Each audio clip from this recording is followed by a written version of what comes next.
Ron, it's great to have you with us. New York Times best-selling book. Congratulations on all your well-deserved success. Take us back to Harlem. I was just teaching in North Carolina. I'd been there for 5 years working with students there in a low-wealth area, and I really loved it. And I saw a TV show about schools in Harlem.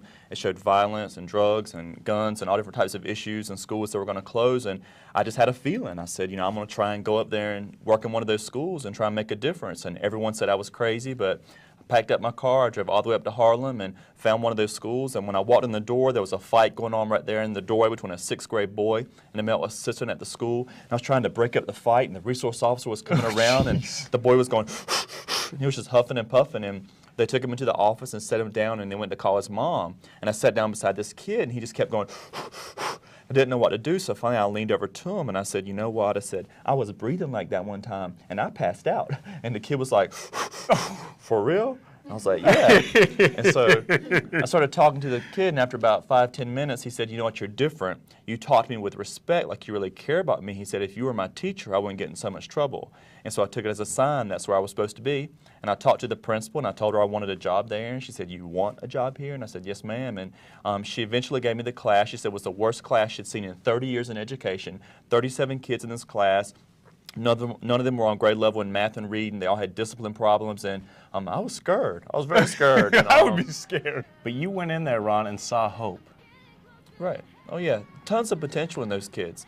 Every child has potential, and it's just a matter of getting in there and just finding a way to inspire those kids, getting them to see their own potential and making sure that they know that you see their potential as well. As teachers and as parents, we have to see more in kids than they ever see in themselves. We have got to set the tone and to lift them up. And I just went in there and I just believed in those kids, and I started with my rules and discipline and manners and teaching respect and just getting those kids excited. I learned how to do the Harlem Shake, and I started rapping my lessons in my classroom and just really making the classroom a fun, exciting place. I got those kids out. We went all over New York City. We did these huge projects. They were active in the community. Just getting these kids to love education, to love life. And a lot of these kids were discipline problems because they were bored. They didn't want to be there. And when you can get kids engaged and they're active constantly, and you get them to love what they're doing in the classroom, then the discipline problems, they kind of go away because they're so active and they're enjoying being in that classroom.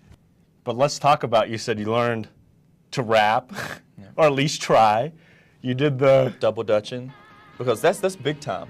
And in Harlem, more than basketball, more than rap, more than dancing, if you can double dutch, that's big time for them, So I said, I've got to learn. And so every day I would go out there and try and do it. And it was hard. And, it took me about 6 weeks before I could finally get it. But finally, once I got it, I can get in there and do it. The kids were like, oh, Mr. Clark, Mr. Clark. And they respected that. I could have had, Yale degree, a Harvard degree, whatever on my wall. Those kids wouldn't have cared. But the fact that I learned to double dutch and I didn't give up, that they respected.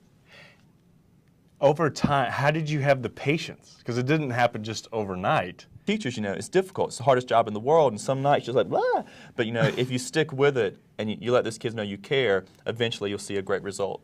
A positive road. You've influenced those kids. We even heard from Heather earlier about the teachers that she remembers. Even when I won the Disney Teacher of the Year award, and it was amazing because as teachers we don't get recognized that much for things, and we don't get awards like that often, and to be recognized on a national level, it was incredible. And all my class from Harlem, they went with me to the award ceremony in Los Angeles, and so I think that was the best part. That when I got up on stage and I had the award, the award was nice, and Oprah was out there in the audience and everyone clapping, but then I looked at my kids and they were just jumping up and down and screaming and clapping, and that was the best part, seeing how happy they were.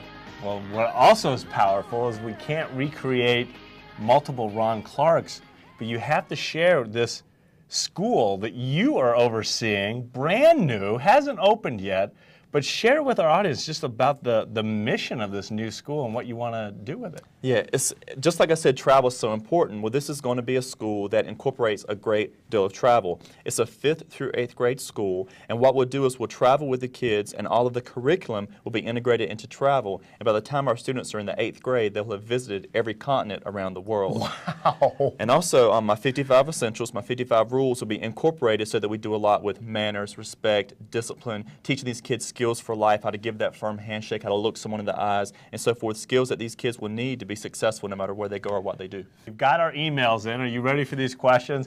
The emails have been jammed. Jam. Well, this is a great question. This is from Stacy right here in Atlanta. She's asking, I've got 2 kids, one that's a straight A student who's 9, and the 7-year-old is lagging behind. How do I motivate 2 children differently? Well, it sounds like the first one's doing well on her own. For the second one, I would just be more involved. Just look and see what that child is doing in the classroom. You know, give that child a little bit of extra help at night with the homework. And if he's doing something on the Civil War, or if they're studying that in history, you know, buy a Civil War movie, or make sure that you're supplementing that curriculum in the home, and just make sure that you're giving that child an extra push. The first child, she's all right on her own, so spend more time on the second child. Wow, that's great advice. Allison from Cupertino out in California wants to know, I can't wait to read your Essential 55. Could you share just a few of the tips that are in the book? I think that's a good question. It's basically 55 rules for life, but it's not only for kids, but it's for adults, it's for everyone. And it's things like how to give a compliment, how to respect the elderly, how to eat with proper etiquette. Just things like how to be a team player, teaching my students like how to clap for each other, how to lift each other up, how to be respectful of other people's thoughts and feelings, and just how to live your life to the fullest. There's rules about honesty and rules that, you know, really relate to life. And a lot of parents, what they'll do is they'll read one rule a night and one story to their kids, and the kids love it because in the stories, I tell about how my kids got in trouble, my students, and, you know, how we corrected the situation and why it's important. And kids love hearing stories about other kids getting in trouble. But every story has a lesson, and the kids really walk away learning something about life and how to treat people and how to act differently. And when you can incorporate these 55 rules into a child, into a classroom, it's amazing the transformation that occurs. Wow, that's a great book, Essential 55. It's out, a New York Times bestseller. We've got Steve from Birmingham. I love teaching my kids. You've taken them around the world. What's some advice you could give for a teacher that doesn't have access to taking kids on field trips that extensive? Yeah, you don't have to go even outside of the city. Sometimes when I taught in North Carolina, we didn't have any money. We'd sell donuts, and we still couldn't get money to travel. So I would just take them to the bowling alley. But the key is making it an internal experience. So before I'd go to the bowling alley with my students, I would go myself, I would measure the lanes, I would take the pens and put the pens on worksheets dealing with fractions. I would go to the little cantina, I would get the price of the hot dog and the drinks and the soda, and I'd put them on worksheets. And so for weeks, these kids are doing worksheets dealing with, you know, the area of the lane and so forth, the perimeter of the bowling alley. And so I would tell them, before you go on this trip, you've got to know this information. You have to know how to keep score in bowling if you want to go on the trip. And then when these kids would go, you know, they were prepared, they internalized it because they knew all the information, how to keep score themselves. Wow. They go to the cantina, they had practiced buying these items on the worksheets. And so it's all about making sure that these kids internalize the experience. And if you're going to kick kids out of the classroom, they don't care where they're going. They're just excited to be going somewhere. Field trip, So, that was the yeah, best field day trip. of class. But make sure it's a learning experience.